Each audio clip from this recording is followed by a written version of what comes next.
যখনই আপনার প্রচণ্ড মাথা ধরে যাবে, প্রচণ্ড বুক ব্যথা করতেছে, তৎক্ষণাৎ আপনি তিব্বুন নাবাবির দিকে ফিরে আসেন। নবী করিম সাল্লাল্লাহু আলাইহি ওয়াসাল্লাম এক্ষেত্রে একটি দোয়া পড়তেন। প্রচণ্ড মাথা ব্যথা হয়, ঘাড়েও ব্যথা হয়, শরীরের বিভিন্ন জায়গায় ব্যথা করে, ব্যথা নিরাময়ে কোনো দোয়া আছে কিনা? নবীজি সাল্লাল্লাহু আলাইহি সাল্লাম আমাদেরকে চমৎকার একটি দোয়া শিখিয়েছেন, যেটি ব্যথা নিরাময়ক। যখনই আপনার প্রচণ্ড মাথা ধরে যাবে, প্রচণ্ড বুক ব্যথা করতেছে, তৎক্ষণাৎ আপনি তিব্বুন নাবাবির দিকে ফিরে আসেন। নবী সাল্লাল্লাহু আলাইহি সাল্লাম এক্ষেত্রে কি করতেন, কোন দোয়া শিখিয়েছেন?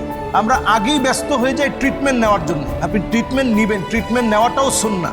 তবে ট্রিটমেন্ট নেওয়ার আগে আপনি নবীজি সাল্লাল্লাহু আলাইহি সাল্লামের শেখানো একটি দোয়া পড়েন। নবী করিম সাল্লাল্লাহু আলাইহি ওয়াসাল্লাম এক্ষেত্রে একটি দোয়া পড়তেন, বিসমিল্লাহ বিসমিল্লাহ বিসমিল্লাহ আউযু বিইজ্জাতিল্লাহি ওয়া কুদরাতিহি মিন শাররি মা আজিদু ওয়া উহাযিরু আউযু বিইজ্জাতিল্লাহি ওয়া কুদরাতিহি মিন শাররি মা আজিদু ওয়া উহাযিরু আউযু বিইজ্জাতিল্লাহি ওয়া কুদরাতিহি মিন শাররি মা আজিদু ওয়া উহাযিরু।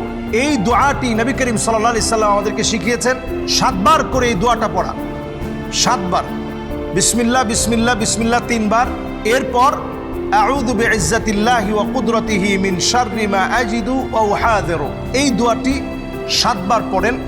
আপনার কোনো ফু দেওয়া লাগবে না, ব্যথার স্থানটায় ধরে এই দোয়াটা 7 বার করে আপনি পড়েন। অবশ্যই ইনশাআল্লাহ ইয়াকিন নিয়ে পড়বেন। আল্লাহ রাব্বুল আলামিন অবশ্যই আপনাকে শেফা দান করুন।